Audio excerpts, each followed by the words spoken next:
Hey everyone, happy Tuesday to are we no, we're Thursday now. Can't believe it. I missed a couple days. Happy Thursday to you. It is May 8th and we are live streaming on so many channels. Jamie Glazov, the Glazov gang, we are on his YouTube and Rumble, and I'm my amazing producer who's with me today, Aynaz Anni Cyrus, her Facebook, YouTube, Rumble, Mission for Freedom, Rumble, X America News, Rumble, and X America News. We're pretty much everywhere today. So wherever you are watching from, if you would be so kind and click the follow icon, we would be so incredibly grateful because that's how you show podcast love. I just made that terminology up. Podcast love. Show us some podcast love today by doing that. And we're so incredibly grateful for you. Thanks for tuning in to Mission for Freedom. And I'm telling you what, today's show is going to be absolutely epic. Just like last Tuesday's, we have our amazing producer, Aynaz Anni Cyrus, however you want to say that.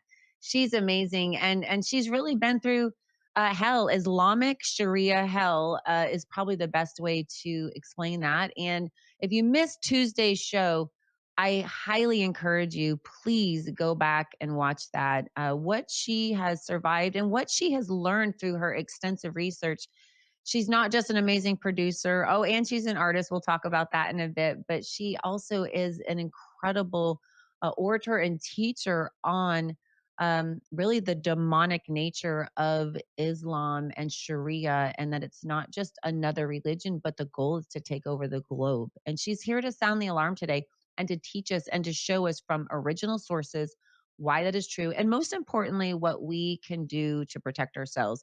We also want to thank our affiliates today. We would not be here without them and without you in partnership with them. So, primarily, we thank wonderful Mike Lindell from My Pillow, and then, of course, our producer, Aynaz Anni Cyrus with liveuptofreedom.com. She has a website, lutfstudio.com. And I'm telling you what, guys, if you haven't even just been on there, just for sheer entertainment to appreciate God's gifting to us with her creative abilities, just hop up on there and just see what it's all about. She is a resin queen. And even if you don't need resin, she is an artist. She's a sculptor. lutfstudio.com. Check it out.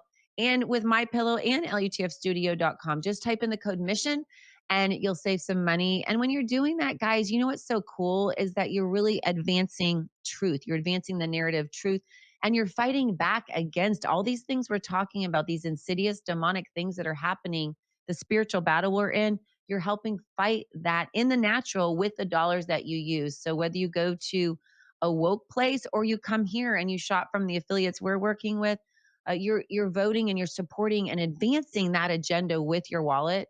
And so if you choose to do that, if you choose to support us, if what we're saying is helpful, inspiring, educational on any level, go ahead and do that. And we'd be so incredibly grateful.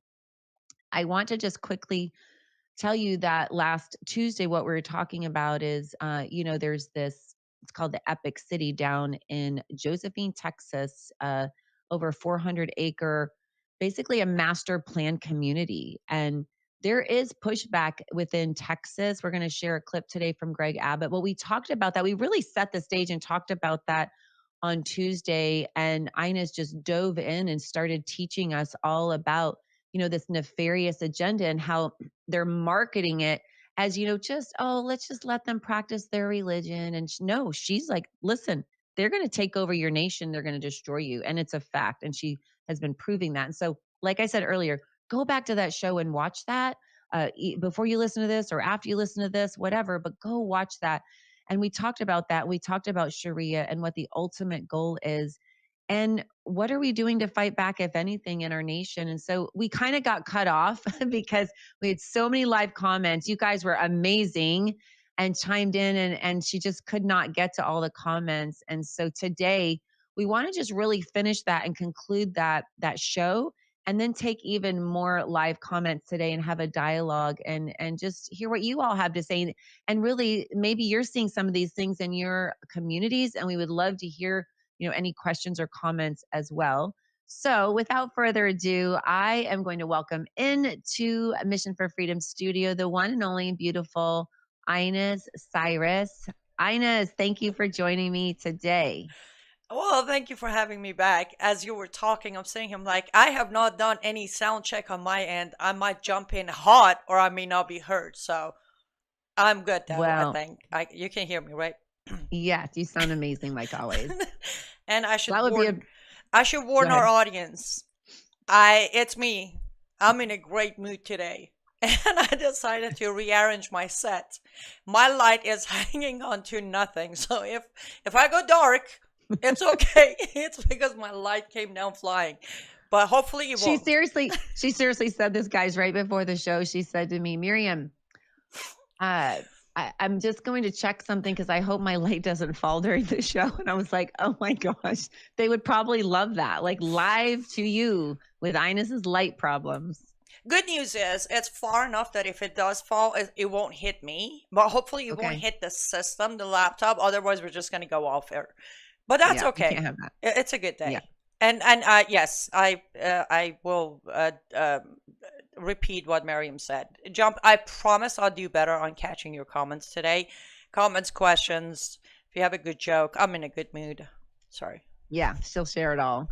Well, I did want to say that I loved how we talked about this last Tuesday. And if you guys remember, if you saw that show, how we talked about in the beginning, how these various regimes, how they take over and conquer and subjugate countries. And what they do is they first of all lie, but they have to concentrate power, right? They have to strip it from the people, and they don't come in just like the devil. This is a spiritual battle. Ephesians 6:12 says that. I mean, it was a spiritual battle when America was founded. I mean, Great Britain didn't want to give up their power, right? And so that's why the Constitution, Declaration of Independence, all this is based on that we are endowed by our Creator with these inalienable rights, and they are inherent, but actually they're not inherent. They're given to us by God, and we haven't really explained this to you yet, but we're going to go down. Aynaz and I are going to break it down and talk about the Bible versus the Quran, and really the spiritual battle that's taking place, and really break it down. But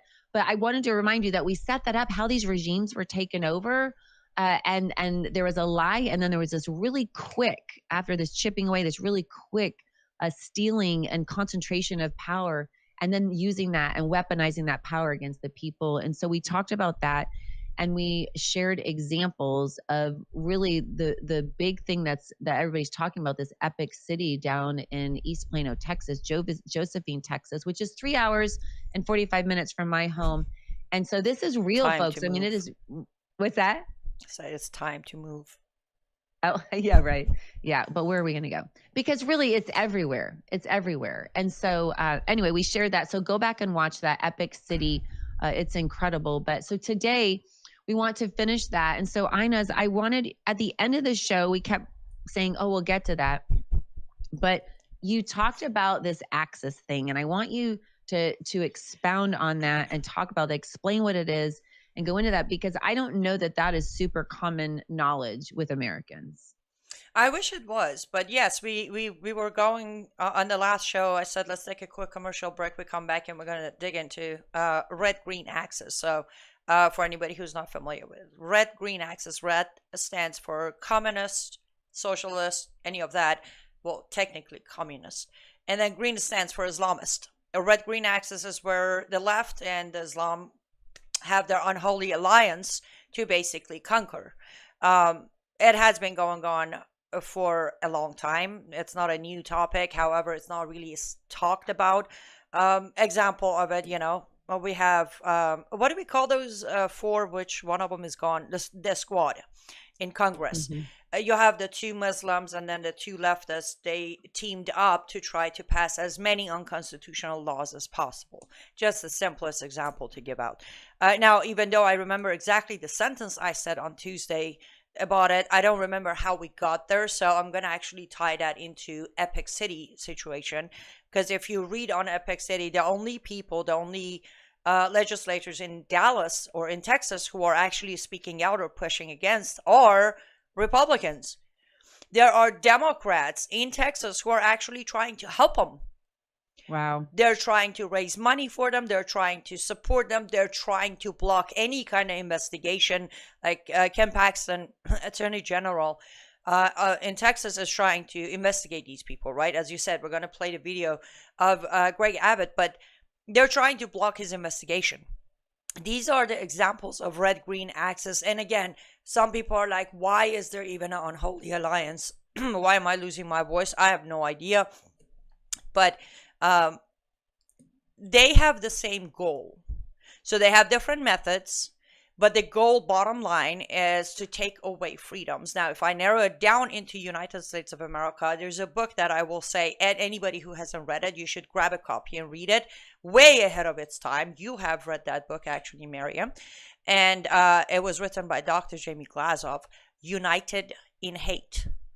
So good. Such You a good read book. that book, you become the master of all things red green axis, because this came out 2008 or 2009, way ahead of its time, right? Way ahead. But he breaks it down. He explains to you how this unholy alliance, or united in hate, the best way, their hatred for America, for our values, for our freedoms, it's how they created this alliance. Now, I always say this, and I'm not the only one, I should say. Again, Dr. Bill Warner has said this many times. One thing I warn the left, or the red side of this axis, is, listen, there are plenty of countries, lands, and societies post-communism. Name a single society, nation, or land post-Islam. There isn't one. So if you think you somehow cooperate with Muslims and conquer the land, and then you somehow get to stick around and have a saying, well, you're wrong. You're wrong. Well, they clearly haven't read the Quran. They have not. Yeah, that's not the goal. And I did not say this in the beginning, but Aynaz, your Substacks are incredible. Her thumbnails, even if you don't read them, which you should read them because she's such an amazing author, but her thumbnails, I mean, you can see her artistry in these thumbnails, and we'll show you one in just a little bit. But I'm sorry, Miriam, 1 second. I appreciate the yeah. compliment, but did you just encourage people to look at my pictures on my Substack? Yeah, I did. Are we really going to admit that our society has reached a point where they don't want to read? Yeah. No, it's the, what do we call it? Attention spam? Attention deficit disorder. ADD. Deficit, ADD, ADHD, ZQY. But the moment you said the pictures, I'm like, yeah, that's where we're at. Because I had, on my Facebook, I had someone commenting on one of my Substack, on the thumbnail of the Substack, and I actually replied with, you should probably read the article. You should. Like, I'm telling you, it's either the picture or the title. Yeah, go do whatever, but go look at it. And I think the thumbnails are incredibly well done because it really summarizes what the article is about. But when you go to these Substacks, you learn that, I mean, it is fascinating to me that how much you can learn in just a brief read, but also it's just packed with these punches of truth, these truth bombs. And you continually, Aynaz, share the goal of Sharia, of Islam, is total globalization and control, which means, death to any dissenters. Yes. And that's, well, I think I mentioned that on one of the recent ones. Like, I know I sound like a broken record, and I know I do, but it is what it is. It's like, I keep saying it, and then 2 days later, people forget. Like, it's not AOC who wants to become the spokesperson for Democrats or possibly run in 2028. It's not that. The global caliphate is a real thing. I believe the Substack that you picked to show today, that's the one where I actually brought evidence from Quran and Hadith that says global caliphate is an order by Allah. It's not an option. It's not a choice. It has to happen. The day of peace shall arrive for Muslims when every human, every breathing human is a Mohammedan. That's word by word from the teaching of Islam. What is a Mohammedan? A person who says there is no God but Allah, and Muhammad is the perfected prophet sent by Allah, and Quran is the perfected book by Allah, and Islam is the perfect religion. Conclusion: Muslim. Every breathing human shall be a Muslim before day of peace arrives for Muslims. Now tell me, how can that be an option? It's so fascinating to hear you talk about this, because when you juxtapose this with the word of God, and I think of Ephesians 6:12, that says we don't wrestle against flesh and blood, but against principalities. I mean, this is going head to head with the word of God, with Jesus Christ. And this is so demonic. But yet, you can see not the similarities, and you can see massive disparities. Like, love is a choice in the Bible. God does not robotically mandate that you serve him. He gave his only son, his begotten son, to die a sacrificial death while we were yet sinners. Christ died for us, the Bible says. And then you can see in the Quran how it's this legislative, mandated, robotic, basically threatened religion and laws, and it permeates every part of society. And if you don't obey, you get beaten or you die. And that is not love. That is not, and God is love. That's what the Bible says. God is love. So you can see when you talk about this, it is the complete antithesis of Christianity. And the sacrifice of that is the foundational element of Christianity. But you can see some similarities where they're forcing you to have this take over your whole life. But yet with Jesus, it's a choice for us to allow him to take over our life because he loves us. He laid down his life for us. It's a blessing. There's no torture. There's no wrath. It's grace, love, and mercy when you serve Jesus Christ. True. And here's the thing. Let me play devil's advocate here. Well, let me play a Muslim role here. Ew. They will tell you that if you read the Quran, in the Quran, there is a verse that says there's no compulsion in religion either. But then that very chapter, you continue reading 3 verses down, it says, if you turn your back to Muhammad and Allah, you shall be killed. Yeah, I'm sorry. You can say whatever you want 3 verses above, but what is implemented is that right there. Exactly. Here's the thing. Let me address something since I made a promise. We have Josh on X America News Rumble channel saying, hello. Hi, Josh. Good to have you here. And then we have the Snoopy SN100. Wow, that's a pretty creative handle on Glazov Gang YouTube channel. Yes, actually, they're making a comment about my hair. Apparently, Jamie Glazov now has hair. But he did say, never thought our constitution would be a Trojan horse. That's exactly why they're using it, the Snoopy. Yeah. We don't look at life their way they do. Well, I do because I was raised by them. But most Americans, well, I would say 95% of America, you guys look at life from an American point of view, and they are taking advantage of that, all the freedoms. Now, back to what we were saying. See, I'm doing a good job catching all the comments. What we were saying is they will use these verses, Miriam, though. Not everybody has read the Quran. Many people haven't even heard one verse from Quran, except those. I don't know if you remember or not, about 4 years ago, or 4 years ago, it suddenly became fashion. In Hollywood, there was a verse that was flying around from Quran. Even at the Oscar, one of these puppets up there started saying, it was a Gaza versus Israel situation, and they decided to talk about the peaceful religion of Islam, and mentioning this verse from Quran. Everybody was repeating it, but this puppet on a stage of Oscar went for saying, if you kill a man, it's like you kill all man. And that is very accurate. That is in the Quran.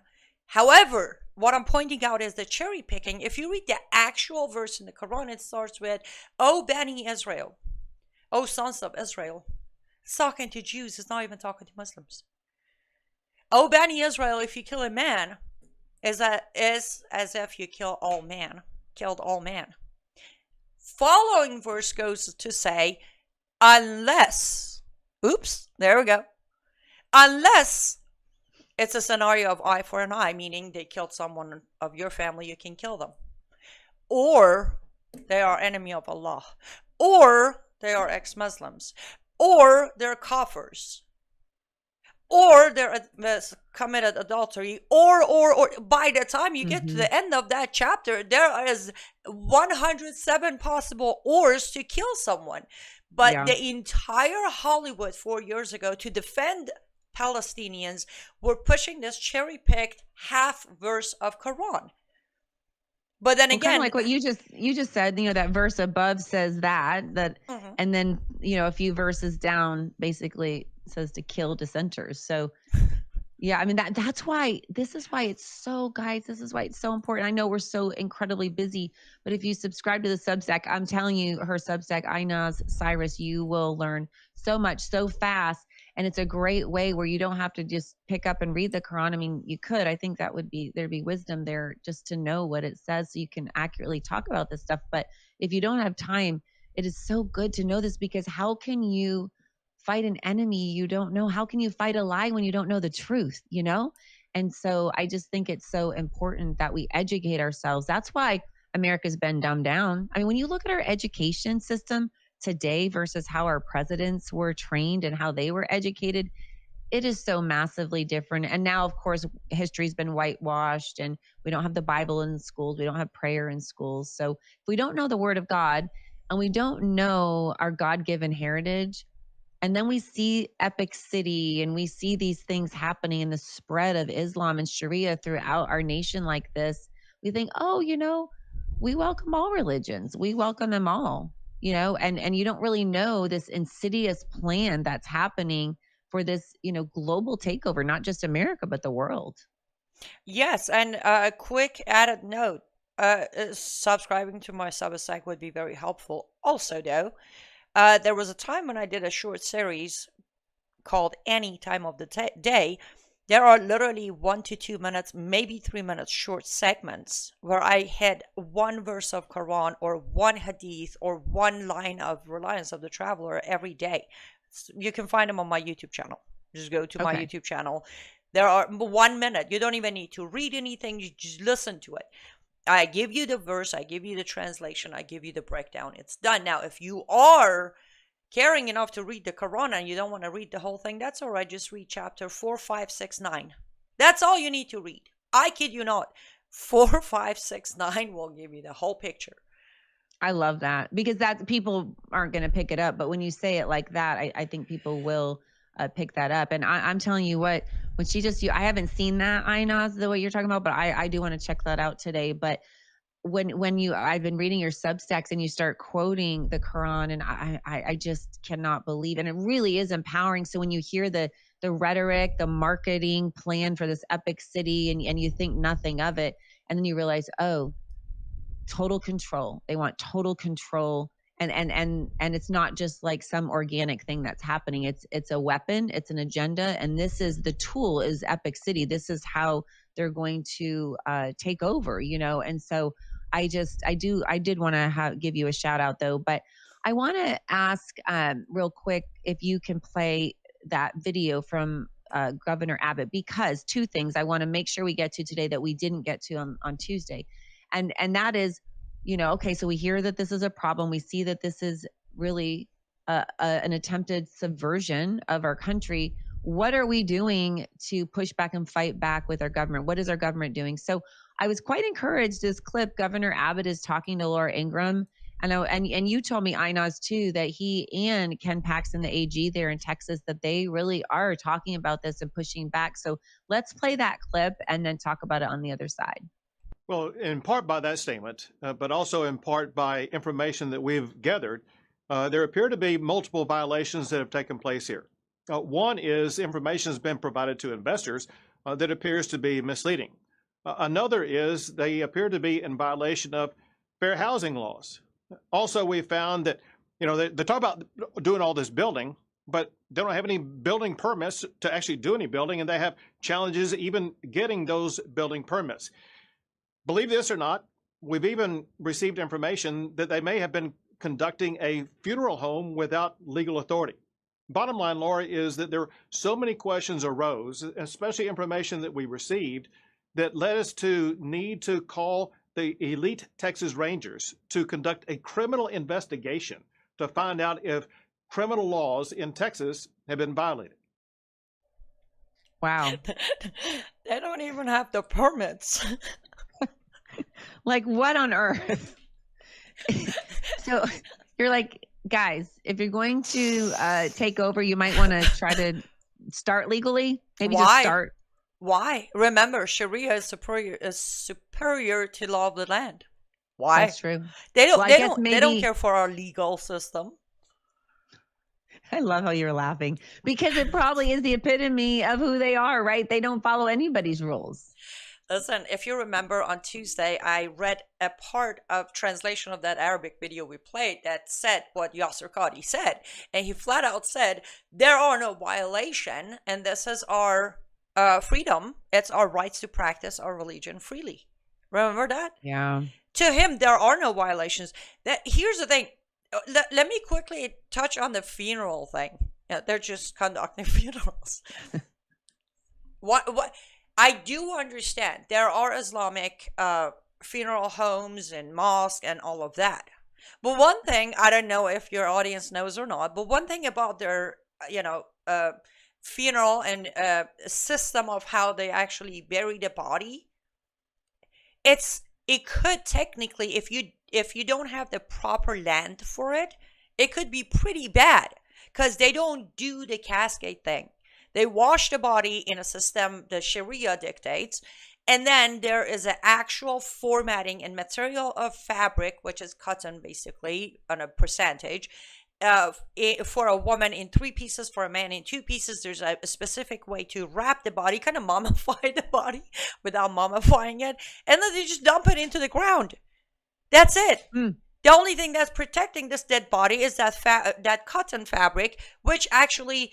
I don't know why. I have no idea. Again, if it's not buried in a proper land, within 10 to 12 days, the fabric is gone. It's shredded. It's opened. And then all the toxics of this dead body is spreading across this land. You can't just walk around, pick your, what do we call it in English? I'm sorry. I'm repeatedly calling it Farsi, wherever we bury our bodies. Cemetery. You can't just How do you say it? How do you say it in Farsi? How do you say that in Farsi? Qabristan. Okay.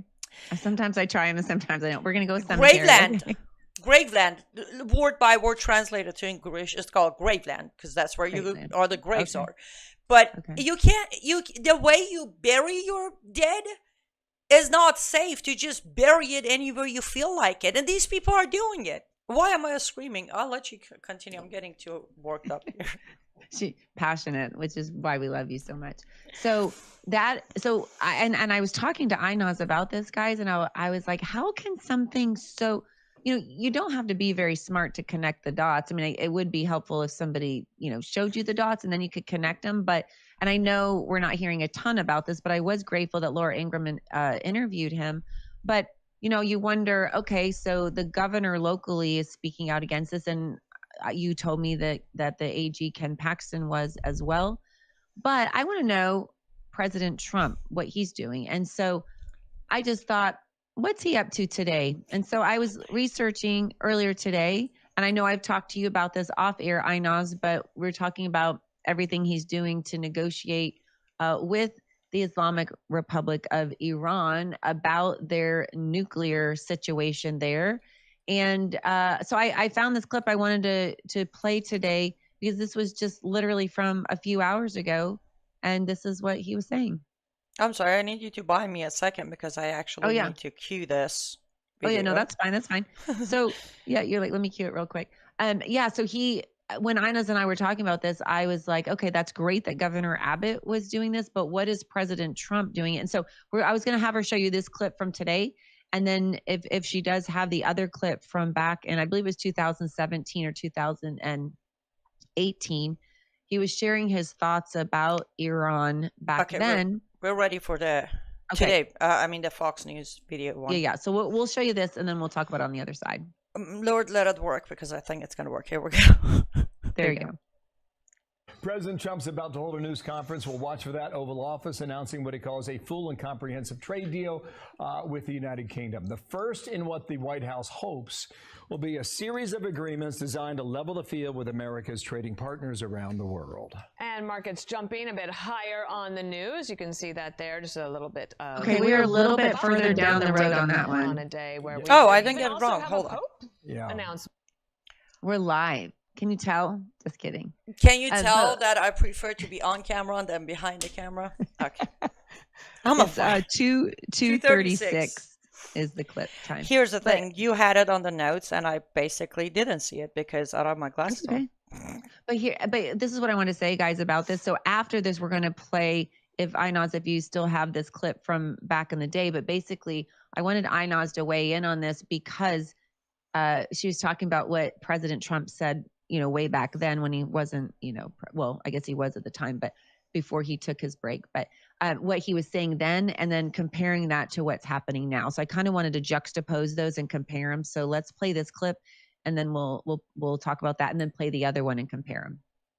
Okay, so we're still playing the one that I played wrong, right? Yeah, the Fox. Yeah. Okay, let's try it again, people. J.D. Vance, watch here. I'd much rather make a deal, a really verified deal. We want total verification. We can do that, but I would much prefer a strong verified deal where we actually blow them up, but blow them up or just denuke them. But there are only two alternatives there: blow them up nicely or blow them up viciously. You can react to that. Yeah, so he is dead set on this nuclear thing, and I want to be safe. Just saying, Aynaz, this is very interesting. There are only two options: blow them up nicely or blow them up not nicely. What is happening? Okay. Those words don't seem to go together in my mind. Okay, I'm just going to say it. President Trump, being an ex-Muslim, raised in Iran, raised a Muslim, sweetheart, there's only one way to blow things up. There are no different ways of blowing it up, okay? You're dealing with a bunch of jihadis. You want to sit there and pretend like there are two different ways to blow them up? I didn't know, by the way, there's a nice way of blowing them up. But if you have figured it out, what does that even mean? Right. Oh my goodness. I want you to explain that to me, because I was like, a nice way to blow something up? That seems weird, but okay. You see, from day one, I said he has no clue what he's doing. He's just doing this to be the master of all deals, right? He's the deal maker. He's the guy. He has no clue what he's doing. He has no plan. I remember over and over on my Facebook page comments of, don't be against him. Trust the plan. What plan? There is no, here's his plan. Blow him up nicely. How does that even work? Thank you for putting this new image in my head. I'm probably gonna send a couple of emails to ISIS members and say, hey, you can blow us up very nicely from now on. All you need to do is call Trump. I tell you. Oh my goodness. Be nice about it. Well, and when I was telling you, you said, I don't feel like he's doing, we're not really seeing him do a lot in the nation as it relates to the spread and the subjugation of our nation with Sharia and Islam. And I said, but Aynaz, he seems to be on the whole nuclear situation, and he seems to be trying to work out a deal there. But you brought up this next clip from, was it 17 or 18? I think it's 17. 17. So while he Don't was quote me on it, though. president, he was sharing this, and I would love for you to play that, and then I want you to share with those the same things you were sharing with me after you play it. Sure. So I've watched Assad, and I've watched a little bit on the other side. The problem is the other side of Assad, we have no idea who they are. They probably are ISIS.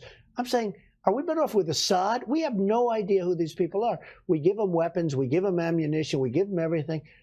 Aaron, we have no idea who. I mean, maybe it's worse than Assad. So what are we doing? Why are we involved? We have to get rid of ISIS, very importantly. But I look at Assad, and Assad to me looks better than the other side. And this has happened before. We back a certain side, and that side turns out to be a total catastrophe. Russia likes Assad seemingly a lot. Let them worry about ISIS. Let them fight it out. Okay. So talk to us. Number one thing I have always said about President Trump, and before the record, I am not never Trumper, anti-Trump, whatever. I explain what I see. Even on the second video, Miriam, the first thing you notice is the contradiction. He says, we need to get rid of ISIS. That's for sure. Let Russia worry about ISIS. What just happened? Within 10 seconds, you said, we got to get rid of ISIS, but then you passed them to Russia to get rid of it. Did you hear that? Yeah, it was confusing. That is why he is good at making deals, because he confuses the deal.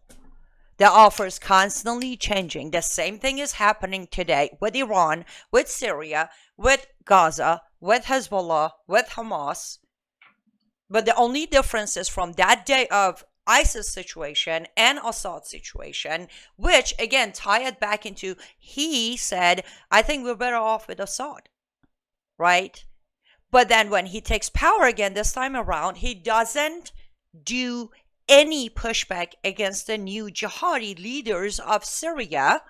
He sent his representatives over there to make Syria great again, to sit down with this jihadi. That's what he did.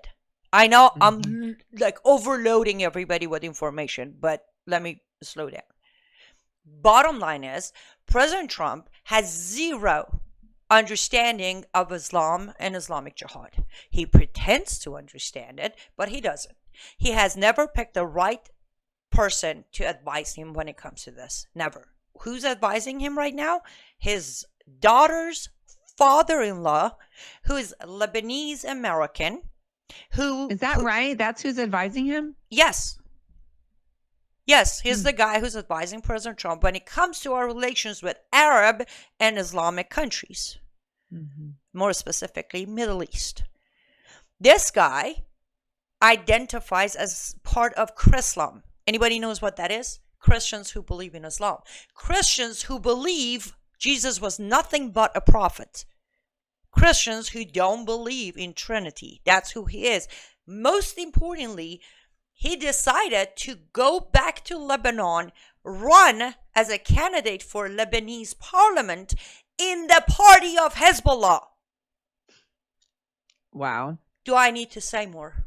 No, that's concerning on so many levels. And somebody mentioned this on the comment sections Tuesday that we didn't get to, and that person was correct. Forgive me as I forgot your handle. I know you were commenting on YouTube, but when President Trump was running this time around, about mid-September, couple of imams, especially from Michigan, started endorsing him and getting behind him. President Trump never understood why that happened. He actually thinks Muslims like him now. He actually thinks those imams care about Trump. What he doesn't understand is it was their game to make him think they like him. So he's going to stop his Muslim ban. He's going to stop any kind of pushback inside the country against mosques. Epic City, he hasn't even said the word Epic City yet. Him being Trump. So yes, he liked the wave of support from Muslims, including their imams. I'm gonna stop. That's so concerning and disturbing on multiple levels. But, you know, when you, and of course, we don't want nuclear issues with Iran, but that this proposal is massive. I forget the exact acreage. I think it was 402 acres, whatever. It's massive. And to have schools, universities, law firms, it is all encompassing and ready to spread throughout that area and start, you know, spreading through Texas. And like you said, on Tuesday, Tennessee and other states as well is like Epic 2.0. There are plans to infiltrate our entire nation. So the fact that he's not even said anything about that is huge to me. Yes. And 1 second, Josh, the feed on Rumble is playing fine on my end, so you may want to refresh your page. Let me address few. Let's address few comments here, Miriam. Love your ID on YouTube. Cophorophobia says, I love it. I'm stealing that. Unchecked, there will be united caliphate of a GB trashing democracy outside of constitutional monarchy. Not far from United Sharia of America. I'll let you comment on that, Miriam. You know, this is the thing. This is the entire reason our country was founded, was because of unchecked power. And this is what it's all about. You can't advance Sharia if you don't have concentrated, unchecked power. And this is exactly what we were running from. And this is exactly what men were tortured for, to have something different, to have a free society with liberty and rights that come from heaven, that come from God. And they're exactly right. I mean, this this unchecked, it's like the Sharia states of America. It's so disturbing to me that it's right in front of our noses, and President Trump isn't even speaking about it. He's not. Again, because he doesn't have the understanding. I genuinely don't think Trump is part of this infiltration. I don't think he's part of the interfaith dialogue. I don't think he's doing it for the reasons Obama did. But I do think if he doesn't seriously start getting proper education and advice, somebody actually has a brilliant idea here. I like it. And says from YouTube, Shahram Hadian, or as you call him, Shahram Hadi, I don't know how you call him, Hadian. Anyways, would be a great advisor to President Trump or even Robert Spencer. Bingo on both. Agreed. Here's another name, Anne. When I heard that he's got the Lebanese American father-in-law of Tiffany, his daughter, I said, you want a Lebanese advisor? We got a great one. Bridget Gabriel. She is the woman who had the courage to sit there and translate word by word of Muslim Brotherhood's manifesto. She put it out. A few weeks later, they blew up her house. She didn't back down. There you go. Get Bridget Gabriel's advice. Have her sit there and tell you what they're all about. She was used as a human shield as a little girl in Lebanon. Wow. So, yeah, there are plenty of options for President Trump. Now, again, we go back to the question of why is he not doing it? Do I know for a fact why not? No. Do I have a couple of good guesses? Absolutely. But I don't know. And yes, I agree with Snoopy. It is back to how they bury their dead. It is unsanitary and a health issue. Okay, I'm gonna do this. Wow, I'm doing a great job on being all over the place. We are at minute 41, and we have not. Yes, I saw that. We have not taken a break to hear from the one and only wonderful Mike Lindell. So, Miriam, what do you say? We take a quick break and then come back and continue? Do it. Let's do it. Perfect. Don't go anywhere. We'll be right back. Hello, everyone. I'm excited to announce the next generation of energy drinks, Rev 7. It has no sugar and no caffeine. Instead, Rev 7 uses Go BHB. Go BHB is one of the body's primary ketones, and it provides the most efficient and clean fuel that your body needs. It also helps you stay energized all day with no crashes. Not only that, it produces 3 times more brain energy than sugar, which helps boost your memory, focus, and mental sharpness. It also helps reduce stress and helps balance your mood. Rev 7 does all that while being the best tasting energy drink ever. So go to mypillow.com or call the number on your screen. Use your promo code to save 20% today.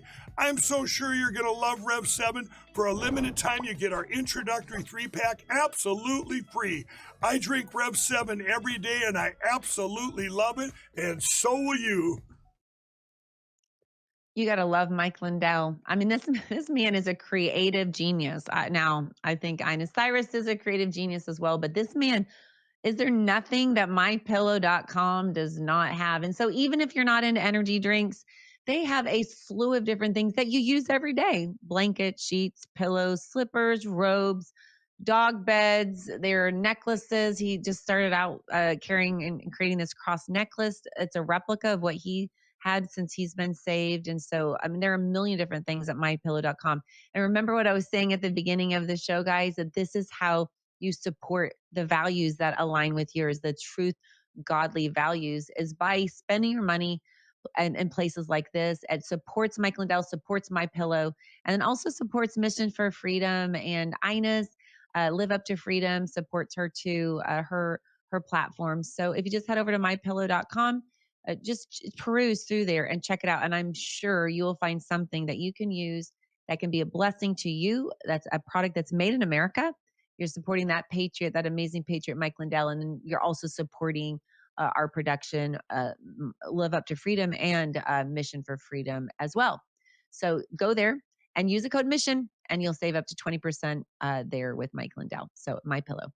All right, Aynaz, welcome back. I wanted to thank you for that because I was watching the time and I was like, oh, we haven't seen Mike Lindell yet. So thank you so much for doing that. But here's quick shameless plug here. You know what they don't have at MyPillow or MyStore.com? They don't have handmade resin art. That is right. So if you're interested in handmade resin art, head over to my artist studio, lutfstudio.com, but make sure to use promo code mission, or on the subject, on the topic, somewhere say you're coming from Mission for Freedom, so we can make sure to credit Miriam's production here. And yes, I'm very shameless when it comes to it, because guys, believe it or not, between the equipment and the utility bill, just running the office and the studio, and Miriam generously compensating me for the time I put into producing her show, bills are piling up on her end. So support her while supporting me, while supporting Mike Lindell, while getting awesome products. There you go. That was my plug. And really, you're supporting the mission, right? Because what we're talking about is happening, and let's be honest, it is being funded. This is what the Islamic radical left, even if it's communist, whatever, this is how they do it. They're funded. There are people who believe in this, and they pour their money into this mission, and it's a mission for total global control. And they want to take down the United States, because we've heard them say, I've heard you say this too, Aynaz, so goes, or as the United States goes, so goes the world. And so we are the last pillar of freedom, that we are in the way of these jihadists and Islamics to take over the world. And so we have to keep our dollars in America. We have to care and know what we're funding and what we're supporting with our dollars, because we're supporting a mission. We should probably find out what it is. You know what? We got to give credit to the left and the Islamic movement. They really put their money where their mouth is. They never fail. You go on any of these fun crowdfunding websites, any of them, take your pick, it doesn't matter. Look for Islamic fundraisings. You be amazed. You're like, oh, wow. Like anything from $1 to 10,000, I've seen it. Like, they want to build a mosque, immediately money's coming in. They want to build an Islamic center, money's coming in. They want to build an Islamic school, money's coming. Like, you want to build Epic City. Epic City. I mean, how much can that thing cost? Oh, a lot of money. That's a lot of cost. But they're pulling it off. That's the thing. They really do. As you said, when they believe in something, they have. I think it's that understanding. Now, to be fair, people like me and you have also spoiled the audience. Everybody, Brandon House, yourself, Jamie Glaza, Robert Spencer, all of us. We care so much for this fight that we just pour information for free. So it has become an illusion. I actually said this to somebody recently. I said 99% of my audience believe I'm just this, rich kid who can spend money and sit here and write all day long and do videos. But that illusion has been created that we just do it no matter what. Whereas when you look at, a lot of Islamic places or networks or leaders, and first of all, it's mandated by religion. They have to fund jihad. They have to. It's obligation. You at the end of each year, you pay your, Islamic tax. That portion of it goes to fund what they're doing right now. Anyways, I'm probably beating a dead horse here, but support Miriam. That way you support me. That way you support everybody else. Put your money where your mouth is, and everybody can definitely sacrifice it. I don't know if you do a Starbucks or coffee bin or whatever coffee you do, just skip it for a day. Yeah. And you support the mission, and you support your own mission. So I definitely wanted to get to this before, I don't want to run out of time before we get to this, but I touched on this on Tuesday, and I wanted to read it again. And then I wanted to show that picture I told you about. We're coming full circle here, of Aynaz Cyrus, her Substack today. But this is what she had in a previous Substack. She said, the 1979 Islamic Republic Constitution mandates the exportation of its revolution, aiming to, quote, extend the sovereignty of God's law. When I say God, Allah, God's law throughout the world. And so she talked about this too today, and I screenshotted her Substack from today, the very first couple of paragraphs. And this picture, guys, I mean, that is so incredible. It's so powerful. And I want to read that first part. It says, Islam's ultimate goal is clear: the establishment of a global caliphate, a unified Islamic state where Sharia rules supreme and all non-Islamic systems are dismantled. well, they're obliterated. Let's be fair. This objective is explicitly outlined in Islamic doctrine. And remember when she said we should go to the Quran? Quran 9:33 in the Quran, it says explicitly commands. Let's see. Is it he? I'm going to put my reading glasses on just to be clear. I don't want to miss a word. It is he who has sent his messenger with guidance and the religion of truth to manifest it over all religion, although those who associate others with Allah dislike it. So, guys, this is the goal, is for complete subjugation. And you can see in the Substack, if you scroll down, I mean, she's got warfare here, discussing here, more Quran quotes here to support what she's saying. I mean, it's all from the original source of the Quran. But I mean, this is from today's Substack, but this is like every day. I can't believe she can write like this every day, but she talks about this. You can see this is not just America. We can see it in Sweden. It's in Germany, Canada. It's Sharia's quiet replacement, gradual but guaranteed, and they're incredibly patient. But this is from today. So if you just head over to Substack, type in Aynaz Cyrus, Aynaz Cyrus. You can see this is today's Substack. This is what she wrote. But I guess I did not know Aynaz. And then when I read from the 1979 Islamic Republic Constitution, I mean, this revolution, if you will. People feel like maybe the Islamic Republic of Iran was like this forever, but this has just been really, 50 years or so. And before that, it wasn't like this. But now this is mandated to basically take over the world, have Sharia globally, have global control. It's been 47 years, unfortunately. We're hoping they won't make it to their 50th, but we'll see about that. I don't know. Maybe we nicely blow them up.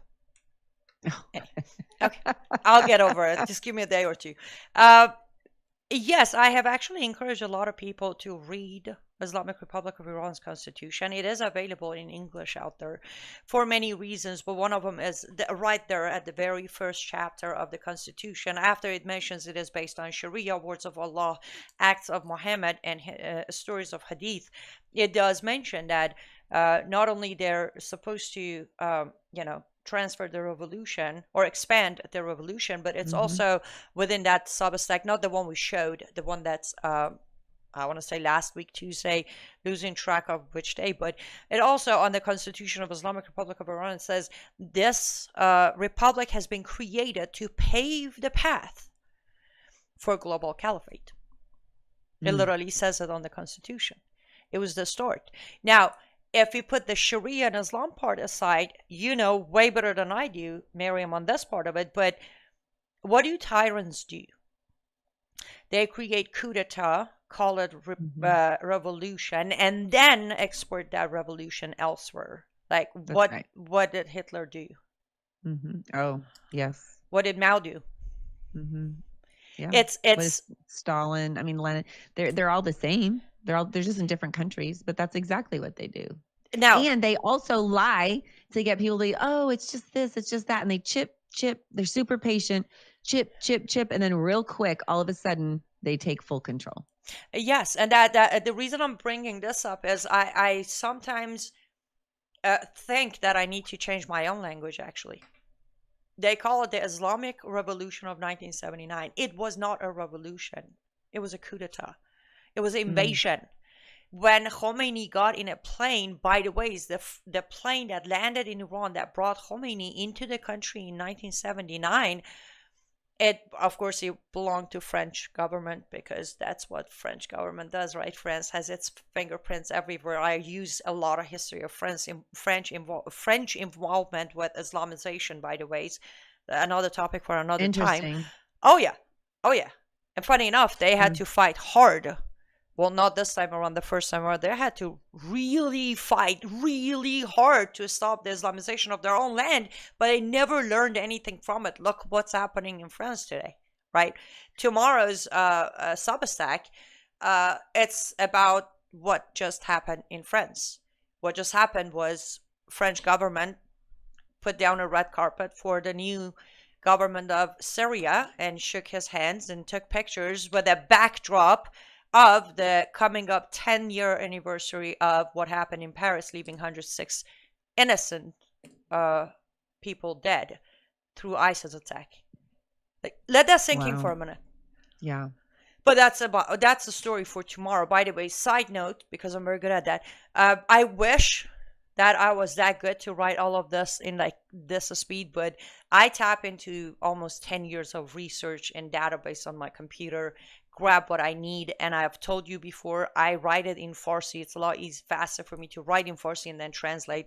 So, and sometimes I'm ahead of time. Like I have my 7 p.m. and 1:30 tomorrow already scheduled on Substack, because some days gets busy, some days it's slower, so I can write more. All of that irrelevant to the topic, but wanted to answer your question of how I do it. Back to the revolution. I sometimes feel like it wasn't a revolution.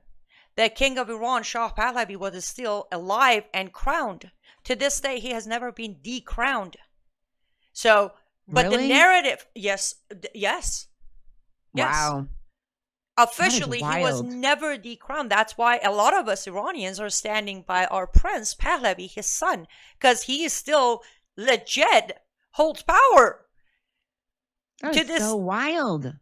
There was no decrowning of the Pahlavi dynasty ever through UN or Western countries or the Iranian people themselves. But Khomeini got on a plane, one of his supporters paid for the flight, him and his entire army flew to Tehran, stepped down, and boom. Now it's Islamic Republic of Iran. So it wasn't a revolution, but the narrative changed into the 1979 revolution. The same thing. That's the thing. They sugarcoat and fancy up the words with every tyrant, with every coup d'etat. What just happened in Syria recently was not a revolution. It wasn't a liberation of Syria. I can't tell you how many people I saw from Christian pastors that very day saying Damascus is freed. What I would take the time to say, you mean Damascus is gone, right? Because nobody freed it. This is not a liberation. This is not a revolution. A psychopath with years of history of jihad just took power through a coup d'etat. Now we put a suit on him, clean up the beard, fly him all over Europe and America, shake his hand, and here's the statement now. Oops. When are we going to learn? I don't know. I have a question for you, Aynaz. So why is the UN, when you're talking about there was no really legal unseating of this family, why is the UN silent on that? Is it because they're afraid or they're in bed with these folks? Is that okay if I answer your question with 3 questions? Why is the head chair of women's right in UN from Saudi Arabia? Why is the chair of human rights from Islamic Republic of Iran? Why is UN part of an international investigation into war crimes of Israel? How's that for an answer? Yeah. What UN? They're corrupt. UN doesn't exist anymore. United Nations is pretty much wherever is the money. But yes, technically, by definition, you can look it up. They can dig all of their archive. There has never been an official decrowning of Pahlavi dynasty to this day. And funny enough, there has never been a recognition of the mullahs in Iran as the government either.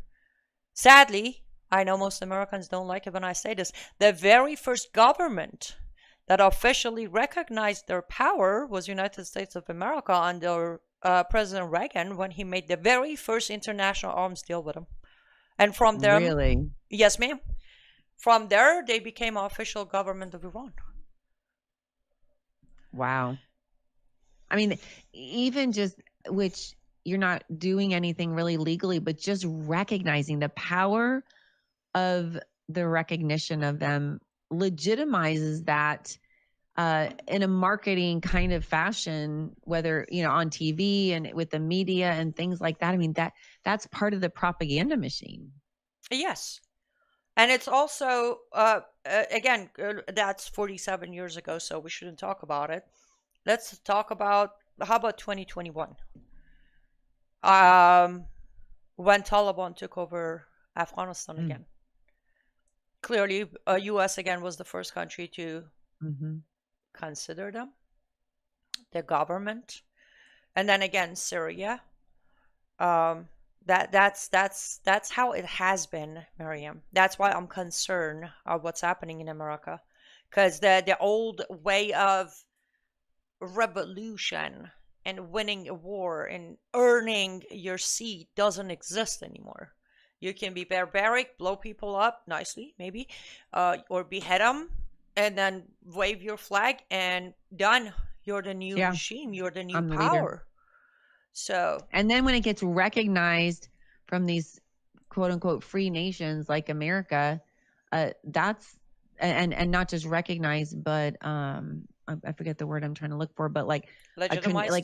Legitimized. Thank you. That's the word. You're condoning this, and you're reinforcing this. Like they're like, if we just get enough money and we can have a coup d'etat, just have enough money, we can take over any place. And to have the United States legitimize that like that is really sad. I do have another question for you. I'm curious. Just let's say President Trump just said, Aynaz, I'm going to ask you what you think about this. And just say you're his advisor for 5 minutes. So if he asked you, what should I do about the Taliban? Now, we don't want another Afghanistan deal. We're over there for years and years. What would you say that he could do to help free, even if in Afghanistan as well, and in the Islamic Republic of Iran? Like, what could he do? Do you think, he could, instead of going to war or having troops on the ground, do you think he could use a tariff situation or sanctions or something? I'm just curious what you would recommend that would maybe be his first step in trying to free these women who are being tortured over there. Just the first step or the series of proper plans? Maybe the first few. Number one, very, very first step. Butt out of Middle East, get out of Israel's way. Number one. Immediately. Butt out of Middle East and get out of Israel's way. Number two, have a sit down with Prince Pahlavi right here in DC in front of that fireplace. Don't even talk. Take a couple of pictures and release them.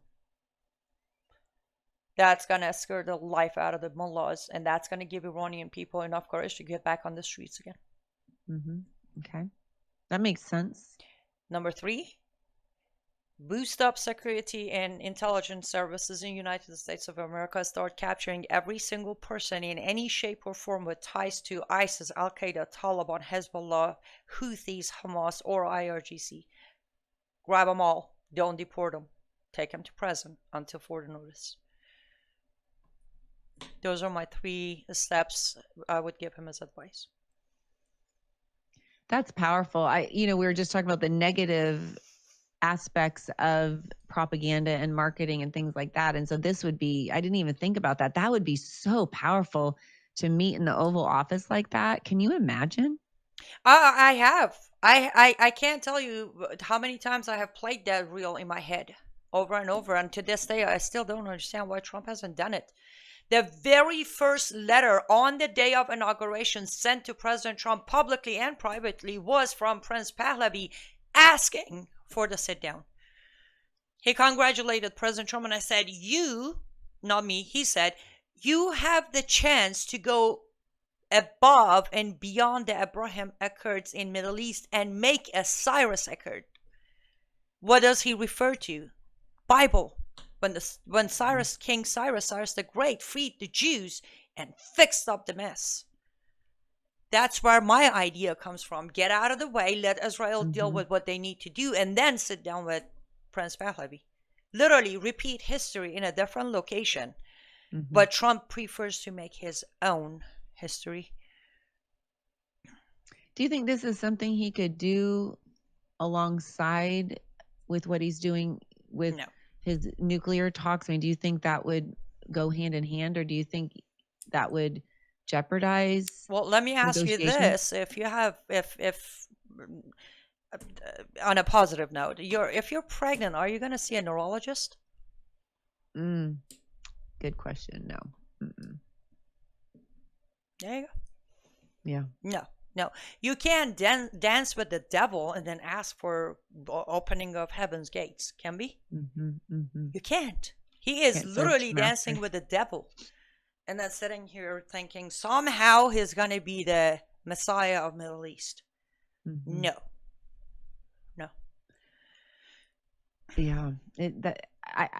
Just even if he just did one of those things, even if he just had the meeting in the Oval Office, I mean, that would send a ripple effect around the world, around the globe. Don't you think? Yes. People of Iran are literally standing by waiting for those pictures to come out. Coming up here in August, they are planning to march the streets in memory of Mahsa Amini that was killed by morality police in 2022. It's been 3 years. They're planning to come back on the streets and try to take the country this time. But they're just standing and like, is Trump with us? Not with us? He's going to endorse the prince? What's happening? Don't get me wrong, it's not going to stop the people from doing what they're doing. But I do know over 1.2 million American Iranians voted for Trump this time around based on his promise of he will stand by the people of Iran. Right now, that was a good lie. Very good marketing for his campaign, but he lied. Because right now he's standing by the people who have oppressed the people of Iran for 47 years. When you say that, you mean by not implementing some of these steps, at the very minimum having that meeting. By just starting negotiation with these people. That was enough for all of us to be like, wait a minute. We don't negotiate with terrorists. I thought not only we don't negotiate with terrorists, but we don't read the same book twice and expect a different outcome either. Remember, Trump is the one who walked away from the original Iran nuclear deal saying these people don't understand our concept and we should never talk to them. He called Obama's deal the most embarrassing deal of our history, which I agree with him at that point, because it wasn't just we didn't get anything and they got everything. No, it was that why would he sit down and make a deal with our number one enemy? I want to know what has happened, President Trump. Yeah. What happened? How did Iran go from our number one enemy to be, let me see what I can do with you? How? Yeah, it's so 180 degrees opposite of what he said. And it's not even, okay, we can say it's been, 6 years since he walked away from the deal. But here's the thing, as early as September, October, November, and December of last year, every time there was an attempt on his life or every time there was a talk, everybody was there testifying that somehow it has ties to IRGC, which stands for Islamic Revolutionary Guard Corps.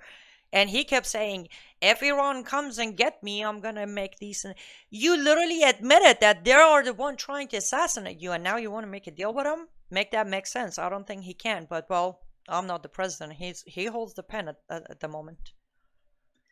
It doesn't make any sense. And it makes you think that something has happened. Like something clearly had to have happened to cause him to make such a remarkable shift like that. And I mean, obviously he has time to address this and to have that meeting in the Oval Office. But I think the longer he waits for the American Iranians, the worse it's going to get as it relates to their support of him and what he says, or really any conservative that gets up there and says anything, any promises made to them by anyone.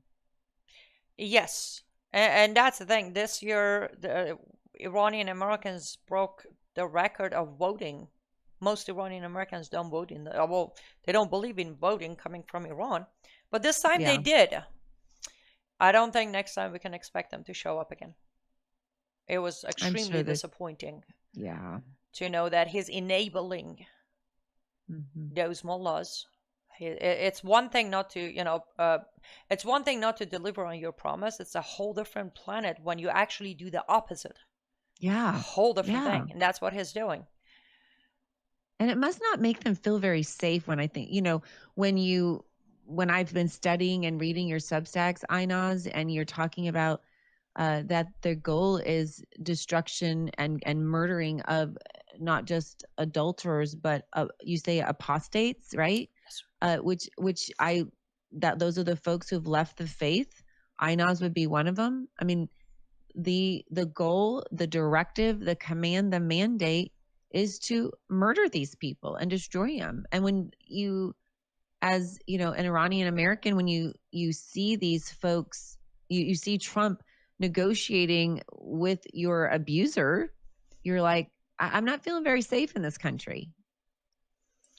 I have not felt safe in this country for a while now, but I will say this. Well, I've been an independent for a long time, but I think I'm starting to feel as if, unfortunately, we're going to lose this country to Islam faster than I thought. Because one way or another, from Trump to Republicans to Democrats to liberals, everybody's buying into this diplomacy. It doesn't exist. It's an illusion. I mentioned it on one of my Substacks, but they're just somehow believing. Why? I don't know. Again, that's why it's actually important. That's why my first step was to get out of Israel's way. Israelis are pretty disappointed too, just so you know. Oh, I'm sure. The visit between Trump and Bibi wasn't supposed to be Bibi leaving with a copy of Trump's book, Art of Deal. Now, that wasn't what they were expecting. Bibi was supposed to come over and they were supposed to strategize on how to go after Iran. He was told to go home, read a book, and learn how to make a deal. Can you imagine that? No. The short version, no. It's unbelievable, actually. Yes, and just for the record, we have been going over. Just wanted you to know that. Surprise again. Well, I'm seeing a pattern here with you, Aynaz. Yes, let me just hi Lisa on YouTube. I'm gonna read your comment. It is best to watch what Trump does, not what he says. I agree with you. But well said. Yes, but I'm gonna also say this. Sometimes when there's a lack of action, I try to pay attention to words that's coming out of somebody's mouth. Right now, President Trump's lack of action when it comes to Islamic terrorism inside this country, open borders for IRGC members who have made deals with cartel, and what's happening in the Middle East, the lack of action has made me or forced me to listen to what he's saying because he's not doing anything about it. I would love to watch what he's doing. But what is he doing? Nada. Yeah. But I do agree with Lisa. I mean, that is a key way with communists and Marxists and all of these folks. I mean, they say this one thing, like I was saying on Tuesday's show, Saul Alinsky said, once you control the narrative, you control, you control the people, you control the nations, you control everyone. So, sometimes they're saying all the right things, whether it was Mao's China or with the Bolshevik Revolution or with Hitler. I mean, they're all saying the same thing. Like Hitler was not promising peace, but he was going to bring order. And then Mao would say, that he was going to, bring peace and everybody would be provided for. And then, of course, multiple starvation issues with him and millions of people died under the tyrannical leadership of Mao and Stalin and Hitler and so it's interesting, it's like what I think what Lisa's referring to, like they're like, look over here, we're saying all these pretty things, and then behind closed doors they're getting ready to murder you and destroy you. But I do agree with you, Aynaz. If he's not doing anything, then you're like, well, what is he even saying about the Islamic Republic of Iran? Well, but that's the thing. What I mean by listening to what he's saying, what you just played, I listened to what he's saying about nicely blowing him up or harshly blowing him up. That's all I need to hear to know that the lack of action is coming from lack of planning. Yeah. I need to listen to what he's saying because I can understand where he's going with it. Oh, I was right. He didn't have a plan. He just dove in to make a deal because he thought he could. So, and I guess I have that ability. I can read between the lines, or as I think, if I remember correctly, I once said, I can read the words that are not written, or I can hear the words that are not being said. There's a lot Trump is not saying, but somehow I can hear him. He is going to dig us deeper with Middle East. And again, I'm not going against him. I'm just reporting. I'm doing my job. That's right. Yeah. Because as I've said with Mission for Freedom, we are not a political party. We are speaking the truth. And that's the beauty. That's the beauty of living in America. And that is the nightmare of living in the Islamic Republic of Iran, where you don't have a First Amendment. And on that note, I wanted to, I hope I still have this with me. I wanted to share, and I wrote this down on Tuesday, and I ended with this, and I want to end with this again, because Aynaz doesn't, I know I always brag about her, but she has these truth bombs. And I just think it's important to say them and think about them, and just let that resonate within your heart and your spirit, and think about, like, what can I do? What can I do? And she was talking about how they're using our First Amendment to destroy and obliterate our First Amendment. And that's why it's called, the Trojan horse. Our Constitution is a Trojan horse. I mean, they're using it, they're weaponizing it, or they're trying to weaponize it against us so that they can take us out. And when you think about that, you're like, man, that's crafty. Man, that's insidious. Man, that's demonic. And what it reminds me of is Satan himself when he was in the garden with Eve. And I talked about that on Tuesday as well. I mean, he said, did God really say? Did God really say? And so, he was twisting it. And so that's what's happening here, is they're twisting the words, they're twisting that amendment, and they're using it and weaponizing against us to take us out right at the knees. And so I think it's really important to recognize these signs first and foremost, to educate yourself. But Aynaz, if you could leave our listeners with something that they can do to not just learn and read your Substack, but what else they could do, and then also share with them how they can connect with and follow you as well. Sure. liveuptofreedom.com is the best place to connect. My social media ways to support me, all the videos, everything is right there. liveuptofreedom.com is the best place to find me. What they can do aside reading and learning. Learn to not believe what you hear, even from me, even from Miriam.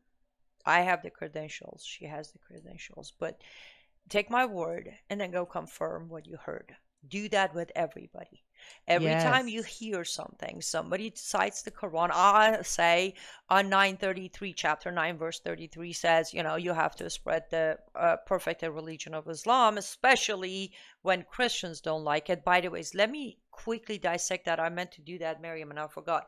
When you were reading off of my Substack, the chapter 9, verse 33 that I put as an example, that it's a global caliphate, the ending, it says those who associate others with Allah will dislike it. That's referring to us Christians, just so you know. Trinity is a lost problem. Those of us who believe in Trinity are associating others with Allah. So therefore we're kafirs. Just to be sure, that is where it's referring to Christians. Side note. Back to it. When I say 933 says that, go find it, read it, confirm. Use 5 different translation systems to make sure I'm saying it. When somebody tells you that in the Quran it says if you kill a man, it's like you go kill all men, go confirm that too.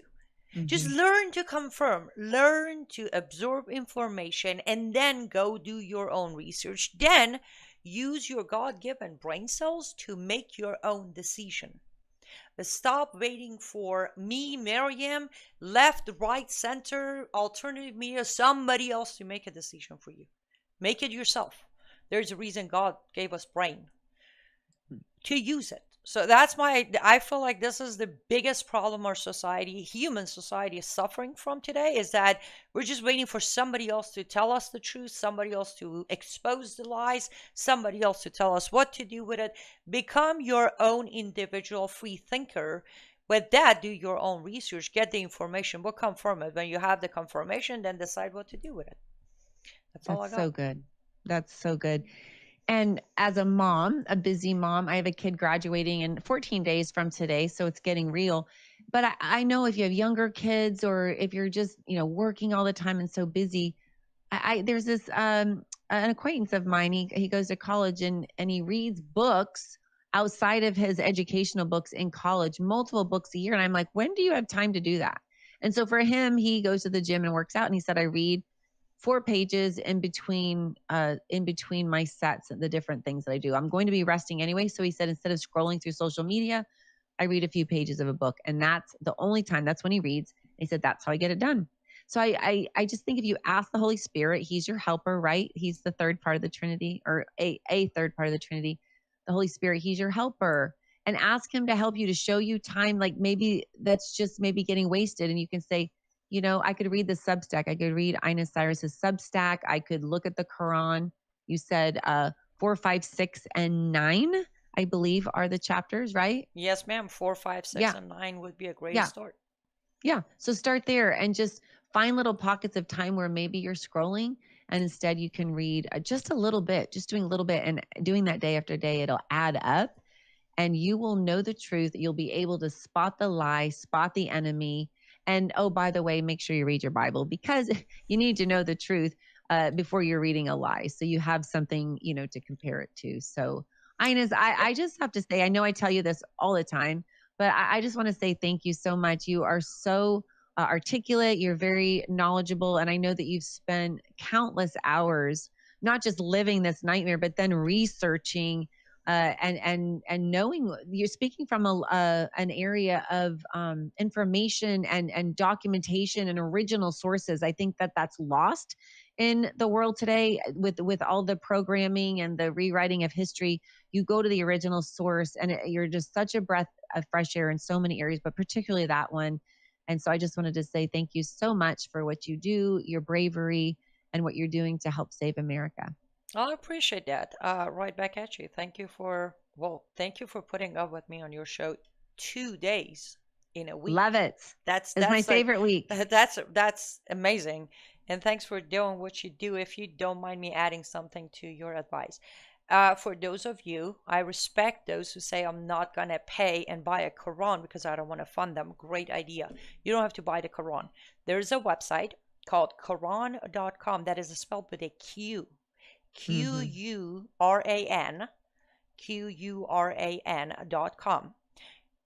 Word by word of Quran, broken into chapters and verses, are available there. You don't have to pay anything. They have 13 different translation. My preferred translation is Sahih International, but you can pick yours, whichever one is more fluent for you. So that just to resolve the problem, because the people are like, I'm not going to pay and buy the Quran. I'm with you. Don't do it. Yeah. But there are other ways to read the Quran perfectly fine on your phone, on your browser, on your tablet, wherever. Or if you like to print, just print it and read it. That's that. And then before we, or as my last thing, I want to make sure to say this. It is Thursday, and I personally won't see you guys until next week. I think with Miriam back on Tuesday. So I want to say to you, Miriam, and all the amazing moms out there, happy Mother's Day. Oh, thank you. Thank you, Miriam, you specifically. You know, I've said this off air to you many times, and you know I mean it. Thank you for raising a young man in this time of life who understands not just the values of family and love and trust, but also every day I know he does his best to follow Christ. That's rare. So for that, I want to thank you on behalf of myself and this country, because we don't unfortunately have too many moms who are raising wonderful young men like your son. And to moms out there who are battling your battles every day, hang tight. Remember, you are blessed. There are so many people out there who would do anything, give anything to be a mother. So don't give up. Don't get tired. I know it's easier said than done. And celebrate this Sunday. And if you are blessed to still have your mom around, go see them. Give them a big hug. Yes. Tell them you love them, because trust me, one day you'll regret not doing it. And I'm going to leave it at that. Oh, thank you for your kind words. And I just want to tag on to that real quick and add, for those who want to be moms and you're not a mom yet, or I know some can't be moms and they've adopted and they're moms that way. That is a call of God on your life to do that as well. But know that God is with you in your story, and the Holy Spirit, your helper, when you reach out and you ask him for help with that. If you want to be a mom, just, asking the Holy Spirit to help you navigate that path of wanting to be. I believe it's Psalm 37:4, and it says, delight yourself in the Lord and he'll give you the desires of your heart. And I truly believe that. I do believe that when you find your joy in him, he will make happen for you these desires because they'll be from him. So just trust in that and know that today. So God bless you guys. Thank you so much for listening. We are so honored that you would tune in to Mission for Freedom. And we are live every Tuesday and Thursday at 4 p.m. Eastern. Join us in this battle. It's such an honor. It is a battle and this mission for freedom that we're all on for America. Thank you so much for tuning in today. Thank you for your comments, everybody, and come back on Tuesday. So until then, take care and God bless.